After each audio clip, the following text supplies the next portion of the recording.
To say that Shogun, a new original series on Hulu, was a pleasant surprise is like saying Jennifer Lawrence has a limited knowledge of her own profession. Ever since Game of Thrones crashed, burned, and forgot where it left its catapults, multiple streaming services have tried to capitalize on historical fiction or fantasy and have failed miserably. Shogun kept my eyes glued to the screen for the entire season. How did this happen? How does a patient drama set in 17th century Japan captivate a modern audience? How does it avoid the pitfalls we're seeing so much of lately? No spoilers at all. Here we go. You keep hold of him, in case I don't come back. First, just a basic run through of what the story is about. It is 1600 Japan, and 5 Japanese lords are in charge of the entire country. You have the Lord Toranaga, who is trying to retain his power in the region. You have the brutish Englishman Blackthorn, who becomes more empathetic to Japanese culture. And then you have the translator named Mariko, who ends up becoming closer to Blackthorn. The biggest bright spots in Shogun are the main characters. They're full of contradictions in the best kind of way. Blackthorn is great. He is very brash and foul-mouthed. He's also a total fish out of water to Japanese customs, and he has all these aspects of him that make him look almost stupid or overly aggressive. They even call him a monkey at some point, someone who just kind of runs around, throws shit, and pounds their chest. But he's also deceptively intelligent. He is very quick to learn. He knows how to manipulate his way out of a potentially dangerous situation. He knows how to establish relationships. He's very good with weapons. He knows how to train people even in a language he doesn't understand very well. So you have a character who is uncompromising and brash, but constantly impresses me as a viewer. We came by way of Magellan's Pass. この大陸を回ってきたと申しておりまする。 We are the first outsiders to use it because the Spanish and the Portuguese kept it secret. この航路はポルトガルとスペインの秘密の航路であると。 Then there's the Lord Toranaga, who in many ways is the core opposite of Blackthorn. Above all else, a symbol of strength and reserve. It feels like every movement from him, every head tilt, every swing of his arm, every expression has a distinct purpose and never goes on for too long. He's a very clever man that doesn't let on how clever he is. He's not this for 90% of the show. He is for most of it. There's a sequence early on where someone actually saves his life. The look of total confusion and terror on his face is one of the greatest moments in this show. I love how the show took him to that place and the actor pulled it off, of course.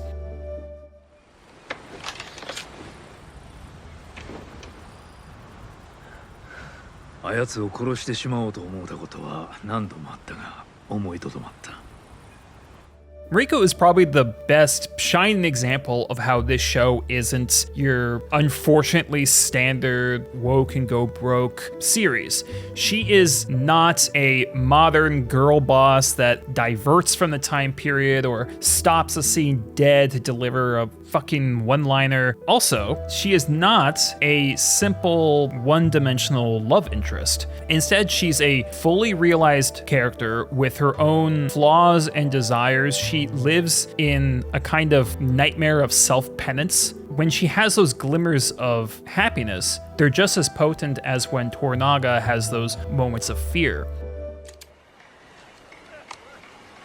Tell this milk-dribbling fucksmear I'm ready to go. 心得違いがあったと丁重に詫びておられまする。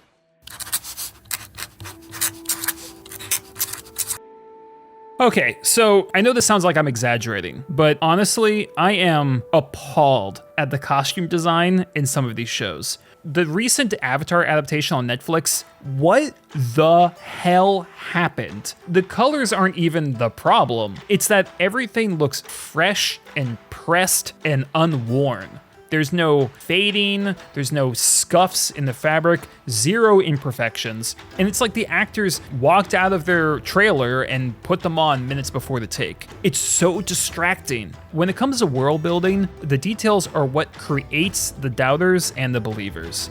There is such attention to world and detail in Shogun. All the costume design feels authentic to the time period and also feels worn. None of these look like costumes. You can see like little dings and dents in helmets. You see the faded color. There wasn't 1 second of this that felt like I was watching a set. Everything from the paper windows to the rock gardens, even if the camera didn't deliberately focus on it, it seemed like every piece of the frame was designed to look like a living, breathing world.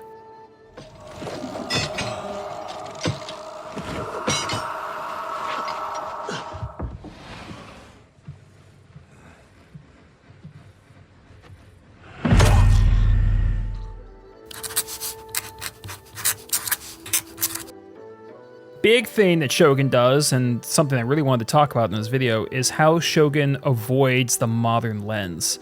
So what do I mean by that? One of the most irritating aspects of modern television is this obsession with applying modern social politics and trends to a time period where it's not relevant. For example, there's Toranaga, a character we love, tells a female character that her husband owns her. This is something that isn't frowned upon by the show itself. The show isn't insecure. It won't sweat at the idea of a likable character saying something mean or foolish or something our current culture is opposed to. In fact, if he had undercut that by saying, oh, I wish it wasn't this way, or darn our culture for this, or any other bullshit, it would have seriously jeopardized the realism of the show. This is what we mean when we say a show challenges us. It's challenging us to like characters that are different from us. Shogun is able to portray the hardships of a time and place without chastising the time and place as a whole. Every man has 3 hearts. One in his mouth for the world to know. Another in his chest, just for his friends. And a secret heart, buried deep where no one can find it. The show is presented with a lot of artistry, but at the same time, it doesn't come across like it's desperately performing for you. It is gently and confidently welcoming you into this world. And you just walk in and you kind of just wander through. The opposite of this, which is what I'm seeing with a lot of other shows, like Star Wars, like some Marvel shows, honestly, even like Fallout. I know people are obsessed with Fallout, but I have this issue with Fallout as well, where it's constantly cutting and changing emotion and blasting different music. It felt like the show was panicking and had to cram a lot into a small space, or that it was overly concerned with retaining people's attention. Shogun's really the antithesis of that. It is not concerned with whether you get bored or not. Not to say you will get bored, at least I thought the show was enthralling from start to finish. I respect a show that is so confident in its story and its visual language. It doesn't have to do these flips for you. The actual filmmaking of the show feels inspired by the world of the show, if that makes sense.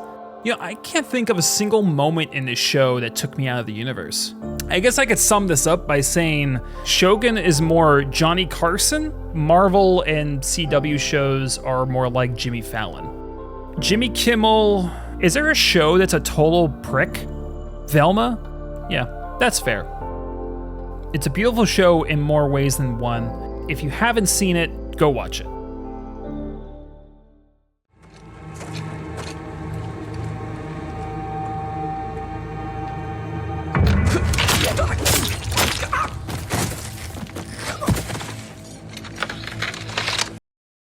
If you have seen the show, what do you think of it? Do you think there'll be a season 2? I sure hope so. Comment, subscribe, you can say hi on Discord, the link to that below. More videos coming up.